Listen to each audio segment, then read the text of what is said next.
Rejected by Taylor Swift. Called basically lazy by most folks in the media. Things are not going well for Harry and Meghan, and it seems like the hits keep on coming because once somebody opens up the floodgates, in this case it was Spotify, basically everybody else sort of feels free to say what they've been thinking for a long time. And that's what's happening right now with Harry and Meghan. You can see just their downfall coming a mile away. And what's crazy to me is it was entirely preventable. Everything that's happened to them this last week or so since Spotify let them go, and you'll be reminded it's been a week since Spotify let them go, and guess what? Nobody has called them to pick them up as far as we're aware. There's nobody seemingly clamoring to pick up Harry and Meghan because we've seen this in other television shows. I think of one of my favorite shows, Brooklyn Nine-Nine. The last season, though, not great. Fox had dropped the series, and then all of a sudden, NBC snapped it right up. I think it was a very, very short time frame. We've seen this a couple of times in the media, that if they drop somebody, and this has been a proven formula, a popular brand, a popular program and group of people, that people are just clamoring to get that. And as it turns out, nobody is looking for Harry and Meghan. Nobody's interested in Harry and Meghan. And as Harry and Meghan have portrayed themselves in the media as victims all the time, that they've been victims of the royal family, the British press, the American press, that little beetle that won't go away from their house, that bee that stung them that one time. They've been the victims of everything in their life. However, it's become abundantly clear that the true victims of Harry and Meghan are Harry and Meghan. They have been the two people who have been the barriers to their own success. And recently, the Wall Street Journal laid this whole thing out, examining how none of their projects went to fruition, that they were difficult to work with, that they demanded changes at the last minute to their programs, and how basically they weren't working. And at this point, Spotify let them go, Netflix is not far behind, and Harry and Meghan are adrift in the sea of Hollywood with ne'er a project to their name.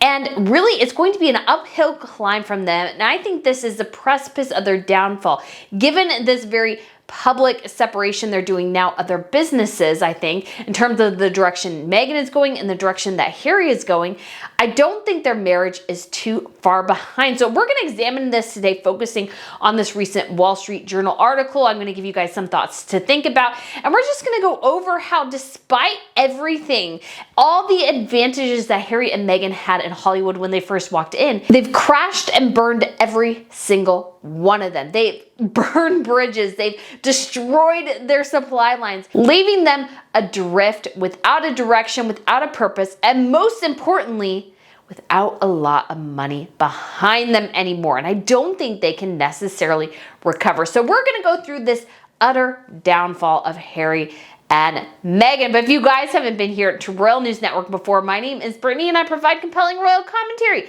So if you guys want to hit that subscribe button, that would be awesome. I also have a weekly newsletter, Royal Wire, where I jot down all the royal news of that week, not just the British, but other royals as well. I also have a fashion channel. And if you love castles and palaces, and who doesn't, guys? Who does not love a great palace and castle? I have an upcoming trip to Germany and Austria, and I only have a couple more weeks until that closes completely. So if you are interested in just heading over there, spending a week in Germany and Austria and Munich, Salzburg, and then ending in Vienna in September, I would love to have you join me. It begins like right after the Labor Day holiday. It'll be an amazing week. I cannot wait. So again, link is down below in the description if you're interested. And before we begin, Prince William has a big project regarding homelessness. He has made this sort of his main focus as a royal going forward. He wants to end homelessness. I admire Prince William, and I'm sure he will be able to see his program help a ton of people, so I wish him all the best there. We're going to get more details about this in the coming days, but bravo to Prince William for launching this project.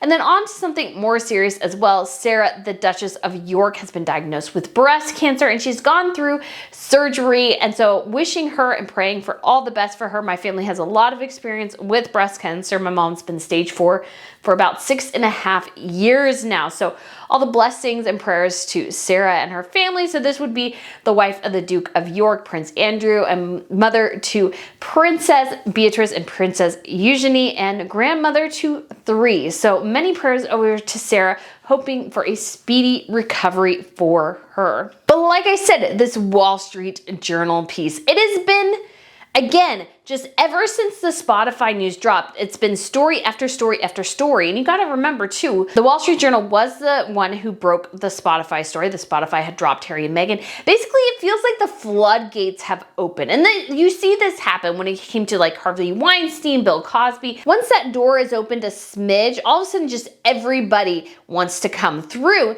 And you can see that this has been building behind the scenes for a long, long time. Spotify was frustrated, I think angry, and immensely disappointed in the lack of production Harry and Meghan had. Netflix is the same way. I think their publisher is mostly happy, but they had a bomb in the bench, a success in Harry's memoir, but really it hasn't done all that well for Harry in terms of the public perception.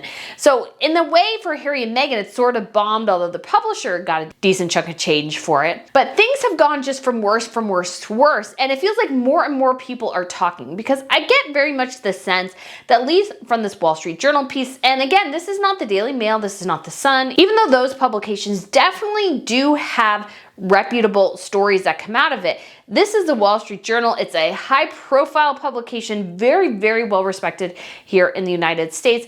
And it's very, very clear that things are not going well behind the scenes and that nobody is happy, but especially the people who are paying Harry and Meghan. They are disappointed in their lack of work, their incompetence, their lack of talent, and their basic laziness. It is absolutely insane how much Harry and Meghan have squandered this opportunity. And again, I'll go into the details of some of this in the article, and I meant to actually cover it in another video. Harry and Meghan entered the podcasting and streaming situation at the opportune time. It was still the pandemic. All these streaming companies were starting up. So you had not just Netflix, which was the first, but obviously as well we had Hulu, but then you had Disney Plus, Paramount Plus, CBS All Access, HBO Max turned into HBO, Max now. Then we have Discovery Plus. So basically everybody and their mother in the entertainment industry was starting their own streaming platform. So there was a lot of competition there, especially because everybody was home with COVID, and podcasts were exploding as well. And podcast is still, I think, a big space. So Harry and Meghan entered it at the perfect time. They had every single opportunity. Yet in the 3 to 2.5 years since they signed those deals, massive things are happening behind the scenes. And it's made it actually very difficult for them to move forward now. And once again, they only have themselves to blame, because it seems just very apparent that their entitlement over their royal titles meant to them that they didn't have to work. And at the end of the day, that might work. You could say, you could argue in the UK, I know people do, that the royal family doesn't do much. But they are subsidized by the taxpayers. They do play a very important role in terms of diplomacy and everything. So they do play a very significant role within the fabric of the UK. That's not the case with Harry and Meghan right now. Because of that, they are completely adrift. Nobody's willing to humor them anymore. They don't care that you're the Duke and Duchess of Sussex. They want money because they're paying you oodles of money to make them money. And once you stop doing that, Netflix and Spotify are just sitting there scratching their heads going, we gave you everything. Spotify even built Meghan Markle a studio in her home, and they couldn't do it. They could not get things off the ground. And you'll see in this Wall Street Journal piece exactly why that happened. But there's really four big ideas that I want you guys to take away from some of the excerpts I'm reading, and then we'll go over it again. But I really want you to keep these in mind, because these are very important about why Harry and Meghan have been the instigators of their own failure here. They are the victims of themselves and their own hubris. It is just unbelievable what they've done to themselves. With all the opportunity, the best climate in the world, they've just absolutely wrecked it. So here's the 4 things I want you to keep in mind. One is that their own delusions of grandeur is really what's killed them. That has been really the focus, I think, of most of what has happened here, is that they were so up on themselves that they forgot key aspects of what it means to succeed in business. And that is very, very apparent. They also just didn't notice general business trends. They didn't act like this was life or death, which is what you have to do in business sometimes. So you have to act like this is a bit of life and death. You got to work as hard as you can. And if you don't do that, you will probably be eaten by a bigger fish. And that's somewhat what's happened here. Some things you can't control, but a lot of things they could. And I'll share a bit with that. And we also have their appalling work life. These 2 people apparently are the laziest slugs you could possibly imagine. They weren't doing much. I think they actually did take 6 months off after Lilibet was born, which is insane when you think about it. With all the resources that they have, you didn't need to take off 6 months. You live in a house. Spotify built you a studio. What were you doing this whole time? But I think really they weren't working. Then you also have their lack of creativity. Harry and Meghan are not talented in this space. I've said that from the jump. I think they have no talent here. Meghan was a talentless actress when she was in Hollywood, and we've seen the final result of this, which is this utter collapse of Harry and Meghan in so many ways, which is all back to Harry and Meghan, and particularly Meghan again, because Meghan is the one who convinced Harry that she could do this, that they're going to do this. They just need to go to Hollywood and everything will be fine. Because remember, she was an actress. She's a very successful actress. Harry, we just need to go back to Hollywood and all will be well. But she didn't really seem to take into account for his lack of talent, that the man had to cheat in high school, most likely, allegedly, to pass art, to actually pass high school. Yeah, that's a bit concerning there. And then you have Meghan, who was a middling actress and whose sole contribution to Suits, I think, as an actress, beyond just being an actor on the show, was selling them. She didn't want to show as much skin anymore. That was her sole contribution to the artistry of Suits. And for people who are genuinely very, very talented, they have ideas constantly and they're constantly trying different things and they make their characters better. Whereas I think Meghan just read words off a page. And when it comes to this creativity thing, they need to have it and they don't. And they're not even people good at recognizing creative talent, I think, probably in other people. And they're so micromanaging focused, particularly Meghan. She's very much a control freak, is that nothing is going to happen for them. And Wall Street Journal has pointed out a couple of their projects. And I'm like, yeah, no, I understand totally why Netflix shoved the door right in your face when you said that. So we will go into these excerpts here right now. So it begins, Prince Harry and Meghan Markle have been out of the UK for nearly 2 years when they began work on a project they believed could transform them from former royals to Hollywood power players. The subject of endless rumors and gossip, the couple felt qualified to tackle the thorny topic of misinformation. A documentary would cement Harry and Meghan as serious creative types and help shed their reputation as exiles from the House of Windsor, trading family dirt for eyeballs. A team assigned to the job at the pair's Los Angeles-based company, Archwell, had questions for H&M, as the Sussexes are known to their employees. Would the Misinformation Project be a feature film or series? Who would host it? Would it be historical or contemporary? Would Harry or Meghan appear in it? Would Meghan discuss her bitter history with the British tabloids? And if not, who would want to watch? The couple had few answers, according to people familiar with the inner workings of Archwell and Harry and Meghan's deals with the streamers. The Misinformation documentary soon met the fate of other Archwell projects and faded away. You can have a great idea and you maybe need other people to help you get it to the forefront.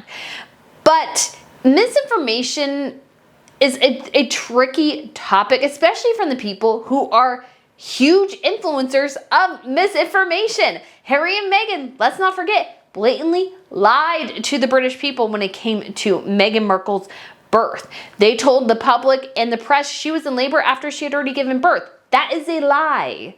So why are you guys the purveyors of a documentary touting the difficulties of misinformation on your lives when you were the one misinforming the public in certain instances? Now, obviously, I know as well people want to go into the whole surrogacy debate. I am not here to go into that, although I think I will work on a video for that because I'm actually not on the surrogacy train. I know, huge shock. A lot of people are. I am not. There's several reasons why that is.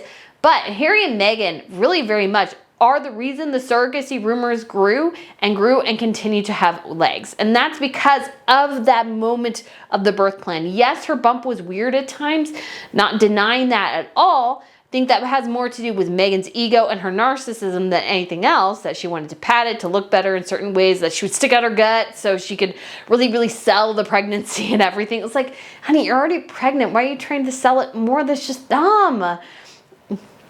But anyways, but when it came to all of this, the catalyst I think that truly fueled the surrogacy rumors was them blatantly lying about when Meghan gave birth. Gave fuel to the things where it's like, well, she didn't tell us the truth here. Is she telling us the truth about anything else regarding Archie?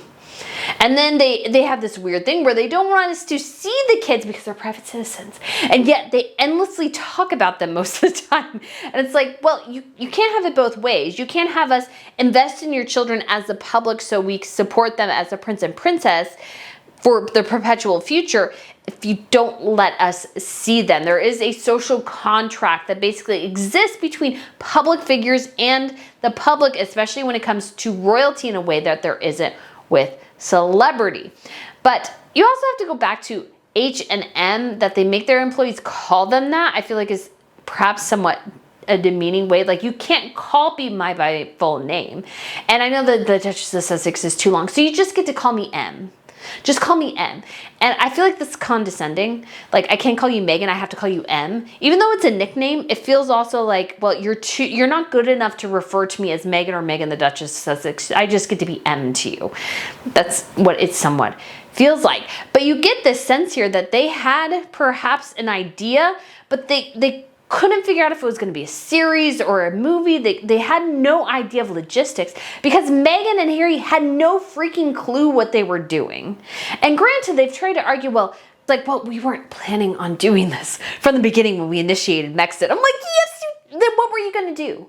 Then what were you going to do? Yes, you had your half in half out thing, but you also wanted to do this Hollywood thing. I have no doubt, because so much of Meghan's focus has been on trying to reestablish herself as an actress and a force in Hollywood. She's still chasing her Hollywood dreams. Now, if they left and she restarted the TIG, that would at least make sense to me. But this whole producer thing, I'm like, you guys have, even Meghan has never shown a creative talent. Her blog, The TIG, was middling. Her branding was rather terrible in a lot of ways. Like, the TIG, who cares? It didn't even make any sense. And you're clearly riffing off Goop. But Goop at least is interesting. Like, the word itself, I'm like, Goop in my eye, Goop in... Yeah, so it's just somewhat fascinating. Obviously, it's GMP for Gwyneth Paltrow and two O's in the middle. Obviously, Harry and Meghan, zero clue about what they were doing. Zero clue, and it shows. And everybody now is fully and completely aware of that. Prince Harry and Meghan's Hollywood foray is looking like a flop. They arrived in Southern California 3 years ago with Duke and Duchess titles and plans to capitalize on cash-rich streaming business desperate for star power to lure subscribers. The big-ticket deals that followed, $100 million at Netflix, more than $20 million at Spotify, have led to more cancellations and rejections than produced shows. The couple showed they could mine their personal stories. Prince Harry's memoir Spare became a bestseller, and the 6-part documentary they produced for Netflix about their break with the royal family proved popular. That aside, they have struggled to make content that stretch beyond their own experiences. Because yes, Meghan Markle is a massive, massive narcissist. She cannot see beyond herself. And then you also go into the bubble that is Hollywood. Because if you notice right now, because this is, I think, too, plays into a broader narrative about what's going on in Hollywood, is Hollywood itself is very much a bubble. Harry and Meghan entered into this bubble, which has very little connection to the rest of the country and the rest of the world. So they have all these diversity quotas and everything now in Hollywood, to the point where really creativity has been stifled because you have to add in all these extra things that don't make your story good. I'm not saying that diversity is bad, but for artists, true art sometimes does not mean that you have to hire all these specific roles with these specific people. Rather, it is you hire the best person for the job. Richard Dreyfuss actually said a bit about this, so go ahead and take a listen to him here. What do you think of these new inclusion standards for films? They make me vomit. Why? Because this is an art form. It's also a form of commerce, and it makes money, but it's an art. You have to let life be life. And I'm sorry, I don't think that there's a minority or a majority in the country that has to be catered to like that. So Harry and Meghan, I think, are also following in this Hollywood bubble that Richard Dreyfuss and others, including I think Tom Hanks spoke out against this, are sort of trying to slowly move away from, because there has been an overcorrection. So that's what we're seeing in all these businesses, is an overcorrection. And Harry and Meghan are falling into the trap of going too much into following what everybody else was doing to their own detriment, because it's better for artists as best as they can. Yes, you follow somewhat the trends, but the people who really stand out and stand the test of time are those who make the trends, which Harry and Meghan are not, because they don't have talent in this space. People who have worked with the pair say their Sussex upon Sunset outpost was undermined by their inexperience as producers and trouble finding material consistent with their brand, as well as problems beyond their control, including a retrenchment in the entertainment and podcasting businesses. An Archewell spokeswoman said new companies often make changes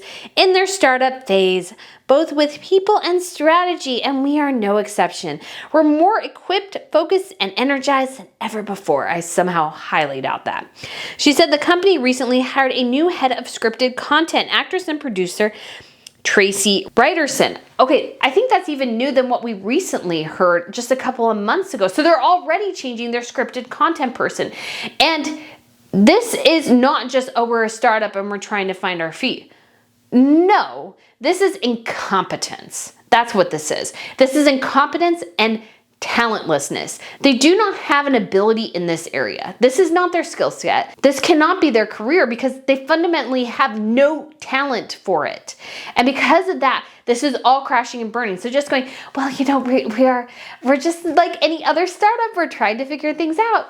A lot of startups do keep a lot of their staff for a decent period of time because these are the people working their buns off to make this happen. Like my little operation here, I work my buns off to make this happen. I stay up late, I get up early, I stand outside and wait for a coronation for like 6-8 hours and not see much, and then I get there. I did get my balcony shots, thank goodness, but there was actually a bit of a high-low with the coronation because it rained pretty much all day. I got there, I got up at 3:30, I didn't drink water. Like there is somewhat some pain. My feet were killing me and I had decent shoes. And so it's like there's pain, there's claustrophobia because there's all these people. Like there is struggles with it because you do have to struggle. But you get the impression that they're not struggling, and all these ideas they've had, everybody's looked at them going, no, that's lame, that doesn't work. What's your plan? And they have none. I have plans for things, and I do, to a certain extent, fail here. I've tried to get things off the ground, or I've tried to do things and they haven't worked. But you know what? You continue doing it and you work and you see what works. Actually, a great thing for Harry and Meghan to watch, and any of you who are entrepreneurials or anything, something I actually found really helpful when starting this channel was that I used to watch Shark Tank. It was on like Hulu, and I binged like the first 5, 6, maybe even 10 seasons of it. And I found it enormously helpful because it told me a couple things. Number one, if things aren't working, it's you or your product. If it's not being sold, if people aren't buying it, then you need to give it up and do something else. That's just the end of it. Otherwise, it's just money down the drain. And yes, maybe at some point it'll become successful, but the market does show you something. And after a period of time, if it's not working, it just ain't working. That's just life. And if you are starting a business, you will have to be all in. You can't do this part-time. You can't do it willy-nilly and just go, well, I don't feel like it today. And there are days where that happens, but you have to get up. You have to, maybe have to redo my makeup. I go through more makeup because I have to put on my makeup all the time. I have to get my lights set up. I did my little shelving things. But I'm super excited for this. And I'm gonna get a desk that goes on the other side of the room. So it's like, there's all these things that come together with this that aren't necessarily easy. They're time consuming. Sometimes they're difficult. Sometimes they're like, I don't want to do it. And I feel like Harry and Meghan are two people who just don't really want to put in the work. And this is work. It is work. And if they're not going to do it, hey, guess what? Spotify is going to go somewhere else. They're going to completely go somewhere else. And Harry and Meghan only have Harry and Meghan blame here. There ain't nobody else they can put this on because they're it. They're it. And you can only do so much. And you have to, this requires a lot of work. That's what I also learned from Shark Tank. If you work hard, if you put a lot of effort in, and if your product is doing well, yes, you will have perhaps a great end point. That's not always guaranteed, but there's so many factors that go in here that I feel like Harry and Meghan fundamentally were not interested in pursuing and dedicating to, and it really has hit them on the behind here. And I just wanted to touch briefly on their brand too, because they're like, well, they can't find things consistent with their brand. I'm like, well, what is your brand? You can't have an ex-royal be your brand. You need to have your own thing. And if they're so worried about not offending the royal family, but not stepping too outside what they consider themselves to be as royals, well, I'm sorry, but that ship has sailed, guys. So you need to give that up and actually do a job. You don't need to worry about that quite as much. Do your own material, like do your own thing. Like what are you nincompoops doing over there? That's what I want to know. What are you nincompoops doing? Because none of what you're doing makes any sense whatsoever. So this brand thing that they have, they need to establish what their brand is. I tried to do a YouTube boot camp once and it really didn't end up being all that helpful. But one of the things they did try to do was like try to say, okay, who is your target audience? And Harry and Meghan, I don't think, couldn't figure that out. Who's your target audience? What are you trying to tell them? What do you want them to take away? What is your brand? What is your overall mission? Harry and Meghan, no clue about that whatsoever. And I think that comes from too, is that Meghan Markle just wants to make money. She just wants to make money. But unfortunately, you actually have to do something to make that money. That's kind of how this works. A Netflix spokeswoman said the company valued its Archewell partnership and noted that Harry and Meghan was its biggest documentary debut. We'll continue to work together on a number of projects, she said. That's just nicey nice talk. I don't think anything will happen because so far what I've seen that Wall Street Journal mentions in this article, nobody's going to pick up on. Nobody's going to pick this up and go, yay, this is awesome. No. I think it's dead in the water, and they're just being nice at this point. It says also, today's streaming boom times have given way to an era of slower growth and unpredictability. Both Netflix and Spotify have cut shows and movies to trim costs. Both have been underwhelmed by the lack of productivity by the Sussexes. People familiar with their perspectives say. Archewell employees and associates say the company often lacks direction and that its founders at times seem surprised by the work required to finish entertainment projects. Most potential initiatives, they said, follow a similar route. Big idea, subpar execution. I absolutely love that. Basically, Harry and Meghan are like, oh, this is hard. I have to work?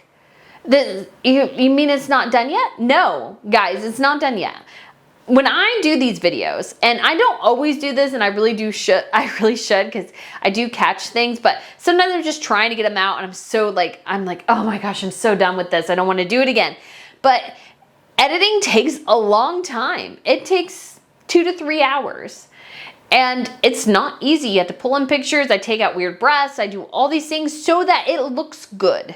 It looks pretty good. Now, the less pictures I put in, the easier it is, I'll be honest. So, but sometimes I don't have to put as many pictures in, because then that's a little bit less work. But I think Harry and Meghan were sitting there going, you need me to watch this again? They're like, yes. Again? Yes.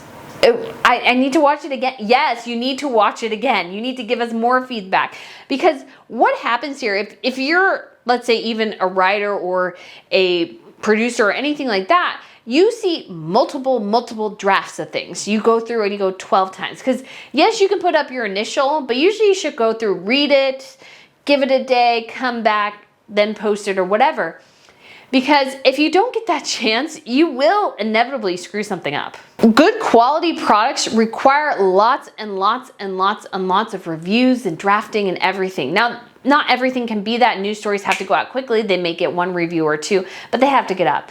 But other things like books go through multiple drafts. And just as a recent example from the news, that Titan submarine was not properly tested. If that thing had been tested more times, perhaps they would have realized the critical deficiency and saved potentially 5 lives. But they decided to cut corners, and guess what that has cost? And Harry and Meghan also just being unable to do this is just screams like, oh my gosh, what were you guys thinking? And that Spotify and Netflix weren't happy with the lack of productivity. They're like, you guys need to work. And they were just, I think, surprised that they needed to work. That's the sense you get. They're like, we need to work. You meaning we need to work? Yeah. If you want that money, if you want that $20 million or $100 million, yes, you guys do have to work. And they clearly did not want to, or didn't have the skills to, whatever, something. They just clearly, it didn't work. Miss Pippa agrees. Don't you, Miss Pippa? My sweet little co-host here, Miss Pippa, agrees. She works very, very hard, guys. She has bones that she hides in corners of the carpet or underneath laundry, which is adorable and yet also very, very annoying at times because she gets very, very Twitter-pated about it. So, but she works hard, guys. She works harder than Harry and Meghan at hiding her bones. Yes, she does. The documentary opened the Sussexes up to criticism, including the moment when Meghan said she didn't expect to curtsy before the Queen. Archewell employees felt the future of their Netflix deal hinged on the documentary's success, and the project created tension inside the company. Harry and Meghan weighed in on edits, though at times were overruled, people involved in the project said. So I think this indicates obviously who's talking here. Spotify, Netflix, and Archewell employees. Probably more former Archewell employees, are all talking about how chaotic, how difficult, and everything is not going well behind the scenes. That's what this is telling me. And that they wanted last minute edits, they wanted big edits, and Netflix was like, no. And obviously as well, they opened themselves up to criticism because they're their own worst enemies. If Meghan didn't do this very over dramatic curtsy and like giggle like a school child, instead of a grown adult pushing 40 or whatever age she was when she filmed it. And it's like, did you honestly think that would go over well? That would endear you to people to show such disrespect to the Queen of England, Queen Elizabeth II, right after her death? Maybe that's what they wanted taken out. And Netflix was like, no, it's good fodder. Because Netflix doesn't care about your family relations. They don't care about your reputation. What they care about is making money. So the more they can make that documentary, reality TV series, whatever you want to call it, make money, they'll do so. If it's at your expense, that's fine. They don't care. And I think Harry and Meghan found that out the hard way. Following up has proven difficult. Their second Netflix project, a docuseries called Live to Lead, about global leaders and activists, failed to reach the streamers' list of top 10 shows. Other proposed projects seem designed to replicate successful shows already on Netflix, such as a sitcom described as Emily in Paris, but about a man, and a family-friendly TV show about gay characters that felt similar to fan favorite Heartstopper. Netflix said no to both. People familiar with the matter said. Okay, number 1, I don't even know if Live to Lead ever even got to the top 100. Just saying it got into the top 10 means nothing because that thing wasn't even a blip on the radar. Nobody cared. And this is the epitome of why Harry and Meghan are going to fail here. So number 1, they took a project, Live to Lead, that was basically done and put their stamp on it. They even had an interview with Ruth Bader Ginsburg, who had died 2+ years or whatever before the thing even came out. So it was already a project that was in the can. They just needed to get somebody out the door. And that project just didn't go anywhere. And granted, Harry and Meghan didn't have a lot to do with it, but that was a problem because they shouldn't have purchased another project and then just did their last little things and get it out there. No, if they were true creatives, they would have created their own project. So I had a couple theories about that at the time. Number 1, it could have been something Netflix saddled them with because Netflix technically was the one who purchased it and they just needed to get it out the door. Harry and Meghan could have seen this project as an option, by Netflix so Netflix could go, hey, we have nothing else from you. Do you want to do this? And they're like, sure. Or Harry and Meghan were asked by whoever the producers who made it to see if they wanted to take it on, and Harry and Meghan were the fools that said yes. So that wasn't even a blip on the radar. But when it comes to the other projects, the logic dictates 99.9% of the time, if you have a successful show that like Emily in Paris, and you want to do a spin-off of it or a retelling of it, reimagining of it, who are you going to have do that? The creators of the show or two unknown entities who have no real producer credits to their name besides their own documentary reality TV series where they complain about their lives? But you're going to go with the producers who created the original content that was successful to begin with, that's in the same vein, that has the same skill set. Harry and Meghan over here going, well, we want to do Emily in Paris with a man. And I'm sure Netflix was like, but we have Emily in Paris. And if we want to have a version with a man, we'll just ask the Emily in Paris creators and producers to do it. We're not going to ask you, because those producers know why it was successful. Harry and Meghan don't know why it was successful. So that's just lunacy. But it also was like, if you're Netflix and you're there in a meeting and you're waiting for Harry and Meghan and you're super excited, okay, what are we going to come up with next? And those are their pitches, I'd be going,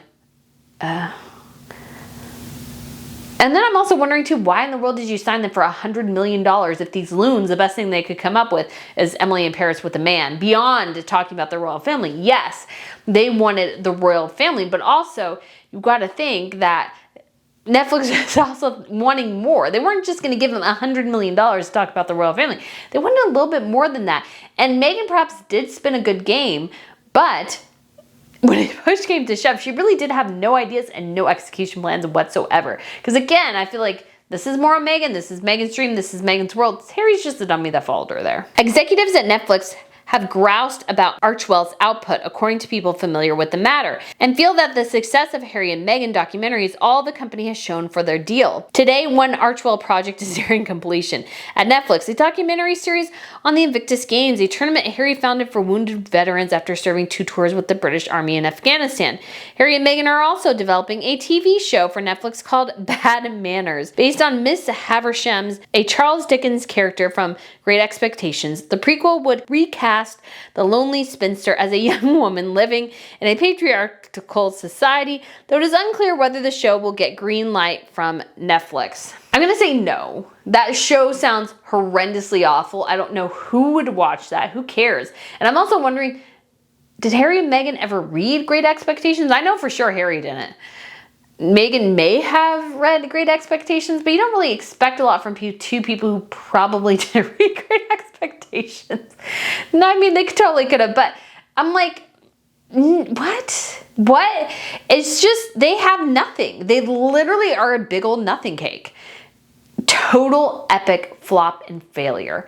That is Harry and Meghan. Should maybe label this video flop or failure, because it's both. Can't really pick which one. It's all disastrous. The laziness, the incompetence, and the talentlessness is just on absolute full display here. And they compares it to the Obamas, who got a similar deal to Harry and Meghan. They say the Obamas have been more productive. Work by their Higher Ground production company for Netflix has included movies such as Leave the World Behind, starring Julia Roberts, and Kevin Hart's Fatherhood, as well as a child-oriented show, Waffles and Moshi. The documentaries including American Factory. So, the Obamas did produce something. Harry and Meghan have basically not produced anything. And Netflix is standing there tapping their shoe going, come on guys, come on. Meghan's media productivity has largely been concentrated at Spotify, and the road to getting archetypes on the air was rocky. Big surprise there. When the Duchess first began working with the audio service, Archewell didn't have an employee focused on audio projects, and instead a public relations representative initially led Archewell's work with Spotify, people familiar with the company said. The audio company's executives grew frustrated with the amount of time it took Archewell to conceptualize an idea for Meghan's podcast and assemble a production team. And again, so the time, the incompetence, the putting a PR person on a podcast deal just makes no sense on the face of it. And granted, yes, you can bring people in who perhaps don't have a specific experience within a podcast space, but maybe they're good managers, maybe they're good good creative types, or they're good content producers. And so they can actually help augment some of that. But you have a person that really probably didn't know anything about what they were trying to do. And you have Meghan over here, who was also exceptionally incompetent in this area. It was just a recipe for absolute disaster. Ultimately, Archewell hired a head of audio who worked in concert with members of Spotify's Gimlet unit on podcasting ideas. The Gimlet team helped Meghan compile a list of potential guests, and Spotify helped build a podcast studio in the couple's mansion. So people familiar with the situation. Choosing the right kind of guest was often fraught. Meghan wrote Taylor Swift a personal letter asking her to come on the podcast. The pop star declined through a representative. Meghan would often ask for changes late in the editing process, at times recruiting senior Spotify executives, including then Chief Content Officer Don Ostroff, to call producers and push them to make changes. Okay, a couple things here. Number one, Spotify spent money, or part of at least Harry and Meghan's budget, building her a podcast studio, which she really did not use. Let's just be abundantly clear here. They built her a podcast studio in her home, and the woman still couldn't produce content for them. I think they did that in part just to go, okay, honey, move. And she still couldn't do diddly squat. Again, laziness, entitlement, lack of work ethic all play into this here. And then they had to compile a list of people she wanted to interview. It's like, you should be able to figure that out on your own. I don't know. I'm not a big person of hand-holding people. Like, if you can't figure out who you want to talk to, yes, you need other people to give you ideas. But if you don't know somewhat who you want to talk to, who would be a good idea, how you want to structure things, yeah, you're going to be floundering for a long time. And apparently Meghan was floundering. And so they had to help her with that. And that Taylor Swift, not only did the Wall Street Journal include that Taylor Swift declined her personal handwritten in her careful cursive invitation, which is just unbelievable. But also, the coup de grace is that Wall Street Journal even included that it wasn't even Taylor Swift, but her representative who rejected it. That is just so subtle. Not subtle. That's blatant shade. That's a blatant shade. Taylor Swift's like, I ain't doing this. I'm friends with the real royals over here. Taylor Swift did a charity event with Prince William. She doesn't want to damage potentially her relationship with them by having a meaningless conversation with Meghan Markle over in the corner about archetypes. Yeah, no, Taylor Swift didn't want to do that. So Taylor Swift's like, are you joking me right now? I'm going to talk to Prince William, the Prince of Wales, and Catherine, the Princess of Wales, the future King and Queen of England. I'm not going to deal with exiled royals that have no power, no influence, who are just basically floundering. Like, she wasn't going to do it, but again, just the absolute shade of just making her publicist do it was probably a real slap in the face to Meghan, and I'm sure she probably can't shake it off. Okay, and you obviously have as well Meghan contacting executives, demanding changes, probably at the last minute, demanding large changes, whatever, and going over her own producers to demand it of executives at Spotify. I'm sure that got old really, really quickly. They were like, our job is not there to placate you. Everybody else seems to be able to do it just fine. And trust their producers to do the right thing, the best thing for you, without you going over their head. So if you want to, Meghan Markle, make changes, well then you, Meghan Markle, need to sit down and help them edit the episode rather than letting somebody else do it. And Meghan Markle's podcast was overly produced, meaning that she talked to the celebrities, but didn't talk to any of the other guests. They had to cobble a thing together, taking different sound bites. Meghan had to read a script, I'm sure, and all these sorts of things to come to the final thing that we got, which was, I think, mostly pointless. It was dull. It was just innate. There was just nothing deeper to it besides Meghan Markle talking about herself and getting a sweaty behind when Mariah Carey told her that, yeah, honey, you are a diva. And Meghan Markle had an epic meltdown over that. Which is, again, hysterical. Because being called a diva is not the worst thing in the world. And that's what Mariah Carey was saying. I don't care that I'm called a diva. I am a freaking diva. I am a diva. I will own that title. And Meghan Markle just could not handle it.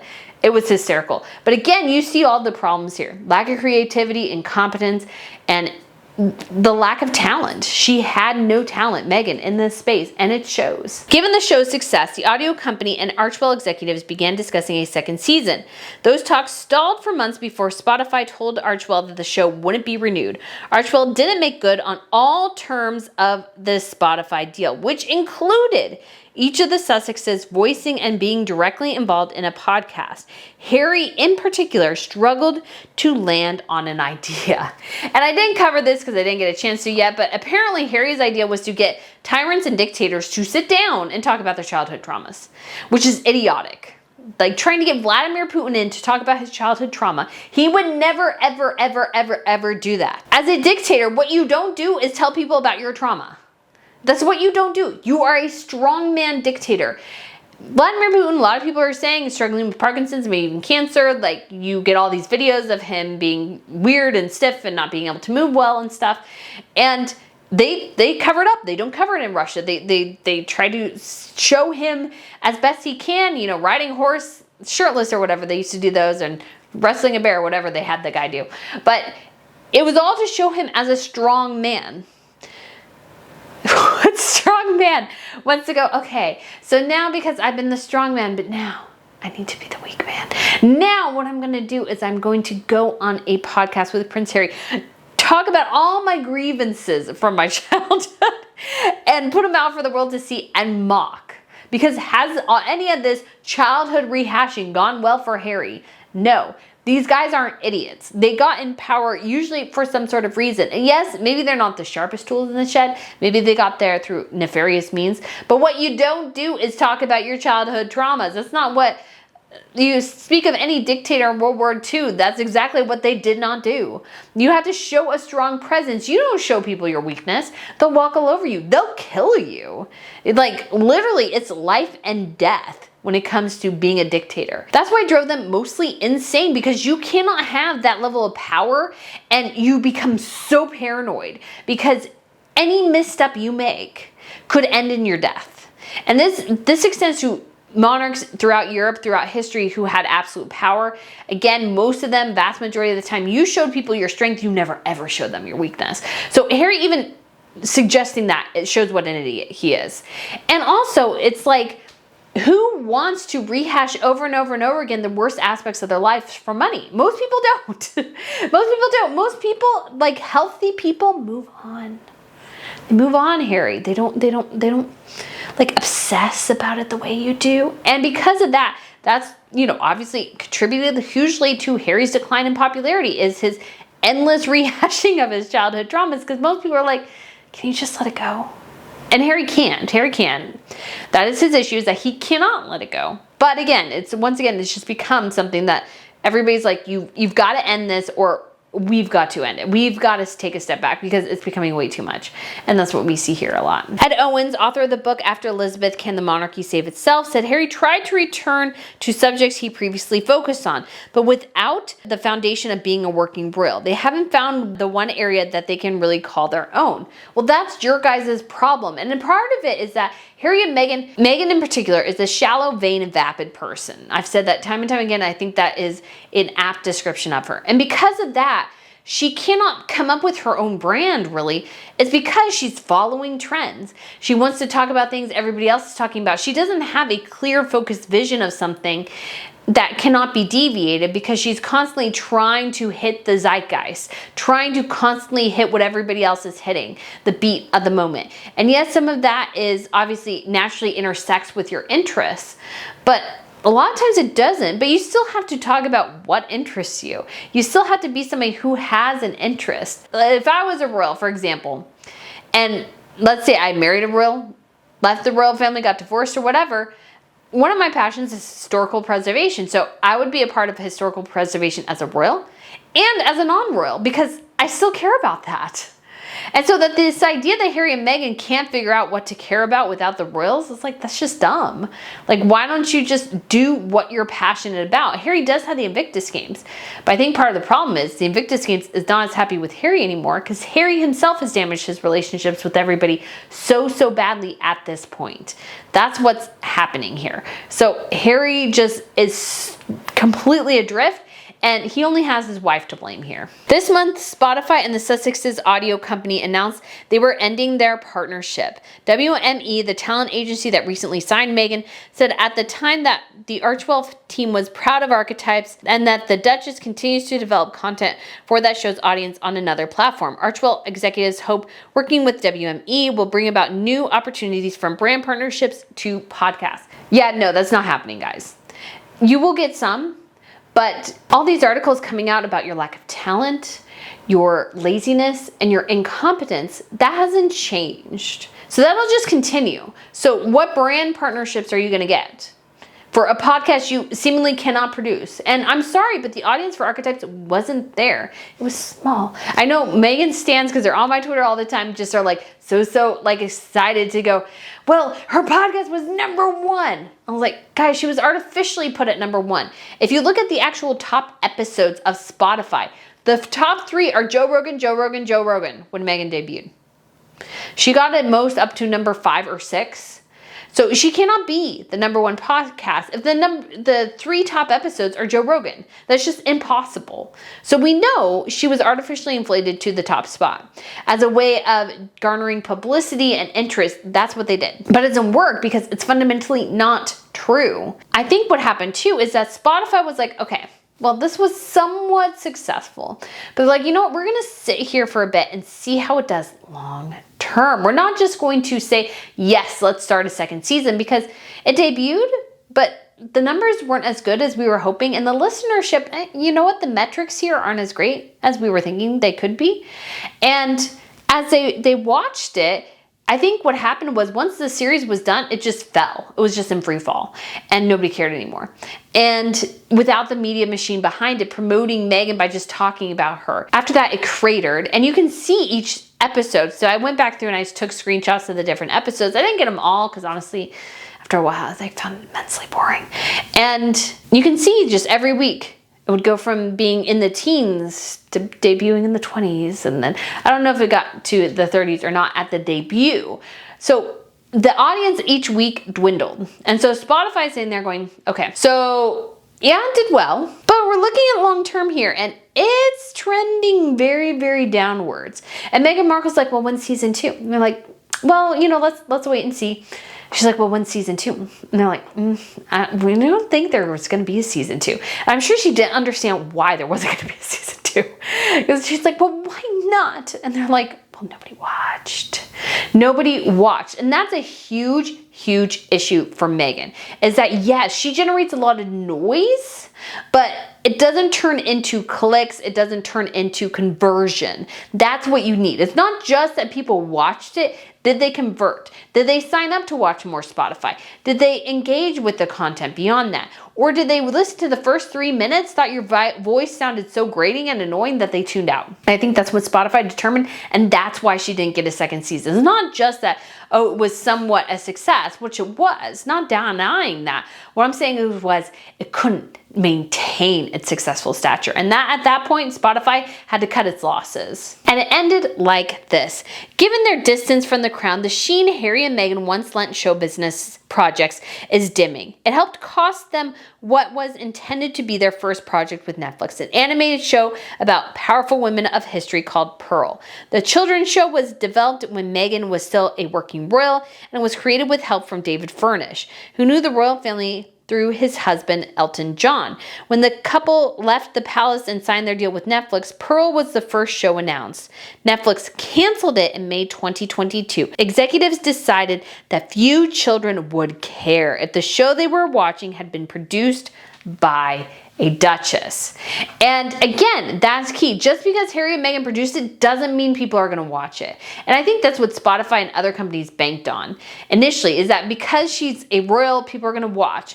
And that was true when they were dishing about royals. But again, they need talent here and they didn't have it. And because of that, this just bombed. It completely bombed, and Harry and Meghan are the victims of their own narcissism, their own incompetence, talentlessness, and laziness here.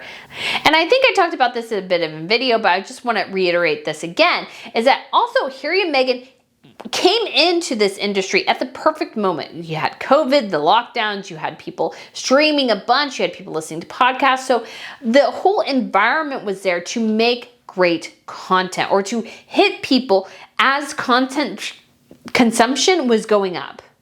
But what did Harry and Meghan do? They dragged their feet. They took too long. They couldn't get their ideas together. They couldn't formulate a plan or anything like that. So what happened is that now all the companies have decided that having all these different streaming services was probably a bad idea. The streaming bubble has burst. And Harry and Meghan didn't think of that. They didn't even consider that in their business plans, that maybe, perhaps, you need to front load a whole lot of content just in case the streaming thing falls apart. And it has. And so Harry and Meghan will never get the deal they did with Netflix again, because they may all be rethinking what are they going to do. Disney Plus, and you can argue that Disney has one of the most impressive back catalogs in any entertainment sphere, $1 billion a quarter on their streaming service. There's other things going on where they lost like millions of subscribers too. So this platform is losing them billions. They lose $4 billion a year on Disney Plus. So it's not profitable yet at all. So do you think Disney is going to sign them? Especially when Disney has the upcoming purchase of Hulu to consider. So Universal owns a big stake in Hulu, and Disney apparently is going to buy them out. Disney does not have the money to buy them out. So that is a huge, huge issue for Disney going forward, is that they don't have the money. And Apple, perhaps Harry and Meghan could go to Apple, but Apple's looking at this too, going, okay, we've curated this great content, but we're seeing from the Wall Street Journal and others is that you can't get product to the finish line. That doesn't work for us. That doesn't work for any company, because these are businesses. They don't care that you're a royal. They don't care that you have the Duchess or the Duke in front of your title. They care that you make something. And Harry and Meghan cannot do it. They cannot do it. And so even though Harry and Meghan are supposedly working on these things, I don't think Netflix will greenlit Bad Manners unless it's really good, because they already canned Pearl, and I think there was a reason they canned Pearl. It was probably not very good, and it doesn't sound like any of their other ideas are all that great, because Meghan, because I think she is a shallow person, she cannot create her own thing. She has to steal from other people, flip them, and try to make them her own. And we've seen this a lot with speeches and a lot with the TIG and everything, and she's trying to do this again here. And this is a point where it's make it or break it. You have to be good. And Meghan Markle and Harry don't have it. That's why they've been an abysmal flop in Hollywood, and how they have been the instigators of their own downfall, very, very much in the public sphere. They will never get these deals again like they did with Netflix and Spotify. They completely squandered them due to their own incompetence, lack of talent, and just sheer laziness. So guys, let me know what you think of this video. Let me know what you think of the Wall Street Journal article. I will include it in the post down below. And make sure, again, prayers for Sarah, the Duchess of York. I hope she feels better soon. Guys, thank you so much for watching, and I look forward to seeing you again soon. Bye.